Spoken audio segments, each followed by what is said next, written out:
You know that feeling, right? The tightness, maybe. Thoughts just racing. If you're listening, chances are you felt anxiety. But looking at the material we've gathered, what if it's not? Like a personal flaw? What if it's older? Exactly. That's a great way to put it. Some of the Harvard research we looked at points to anxiety being this really ancient survival mechanism, like an alarm bell. An old alarm bell. Yeah. But the problem is, in our modern world, sometimes that bell just goes off when it doesn't really need to. It misfires. So, okay, the goal here isn't just to wish anxiety away. That probably won't work. Likely not, no. Instead, based on these sources, we're doing a deep dive into how we might actually uh, harness the energy that comes with that anxious feeling. Redirect it, maybe. Precisely.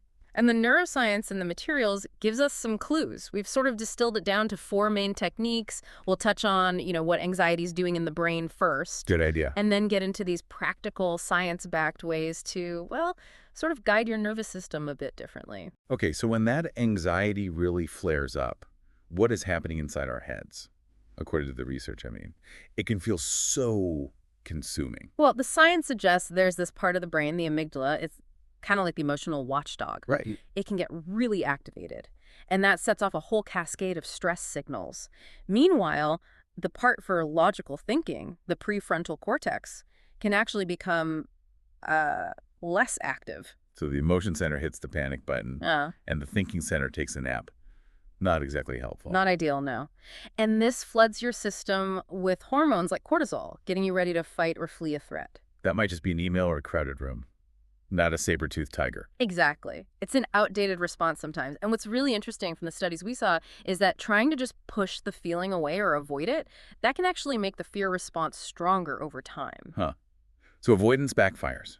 It often can. The key seems to be learning how to engage with it, but strategically. Okay, let's dive into those strategies then. The first one you flagged is the 90-second reset. What's that about? So the neuroscience suggests that the actual chemical rush of an emotion like anxiety lasts about 90 seconds in the body.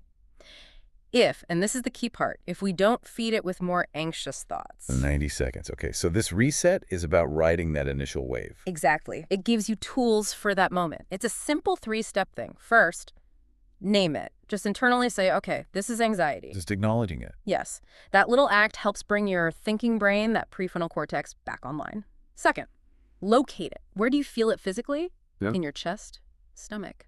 Just notice. Grounding it in the body. Right. And third, breathe. Slow, deep breaths. Doesn't have to be complicated, just intentional breathing to help regulate your nervous system. Name it, locate it, breathe through it. Makes sense. Not fighting it, just managing that initial surge. Okay, technique number 2. The anxiety audit. There's like detective work. It kind of is. You shift from just feeling the fear to analyzing it a bit. First step is fact-checking. Like, realistically, what are the chances this thing I'm worried about will actually happen? Getting objective. Then you look at control. What parts of this situation can I actually influence, and what parts are just outside my control? Focus on the actionable stuff. Okay. And finally, make a small preparedness plan. What's one tiny step I can take right now to feel a bit more ready, even if the worry doesn't come true? We saw that University of Michigan study showing this structured thinking can really cut down anxiety levels. Yeah, I remember that one. Something like 40% reduction. That's significant. It's about reclaiming some agency. Exactly. Taking back the reins by getting practical. All right. Next up is the exposure ladder. This one sounds a bit intimidating. Requires some bravery, maybe. It does take courage, yeah, but it's designed to be gradual. It's about gently retraining your brain's fear response. You basically list things that trigger your anxiety. Okay. Then you rate them, say, on a scale 1 to 10, how much anxiety they cause. And you don't start at the top. You start low, maybe with something that's like a level 3 anxiety. A small, manageable step. And you repeat that exposure gently until your anxiety about it starts to decrease naturally. Then you move up the ladder. The Stanford research we looked at really highlights how this builds tolerance over time. So systematic desensitization, essentially. Building resilience bit by bit. I like that.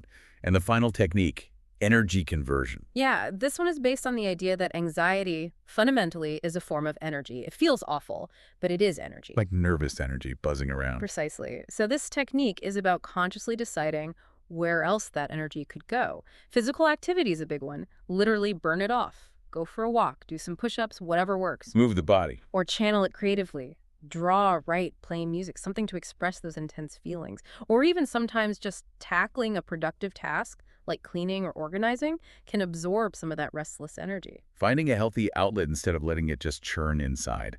Makes sense. Now, the sources also mentioned a few quick anxiety hacks from the pros, like quick fixes. Sort of, yeah. Things often used in high-stress fields. One is splashing cold water on your face, or even just holding ice cubes. It can trigger the mammalian dive reflex. Oh, right. That slows your heart rate down. Exactly, it helps reset the vagus nerve. Another is progressive muscle relaxation tensing and releasing muscle groups. And one I found interesting was scheduling specific worry time. Worry time, like pencil it in. Yeah, like setting aside 15 minutes a day just to let yourself worry, contained. The idea is it stops the worry from leaking out and consuming your whole day. Containing the rumination.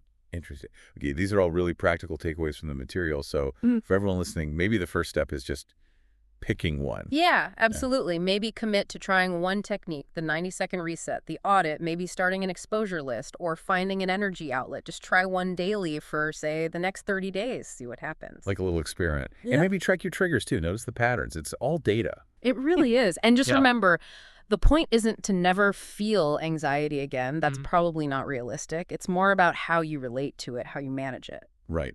It brings to mind that thought. Courage isn't really the absence of fear or anxiety, is it? No, I think it's more about feeling it, acknowledging it, and deciding to move forward anyway. Taking that next step despite the feeling.